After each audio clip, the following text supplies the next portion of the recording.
Hey guys, welcome to Digital Digest, and in this video I'm going to show you how to delete your Klaviyo account. So to do that, first log into your Klaviyo account, and once you're here on the left hand side you can see your organization name. Click here and now click on billings. After that, on the overview you can see the close account option. Now click on this close account option and now choose a reason for your account deletion. So I'm just going to do that. And then click on continue,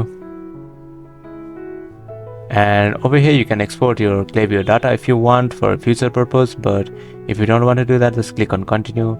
And over here you can confirm your email address, and now I have entered my email, and now click on close account. So yeah, now all you have to do is click on exit Klaviyo and your account will be deleted. So that is how you can delete your Klaviyo account. Thank you for watching this video, and I'll see you on the next one.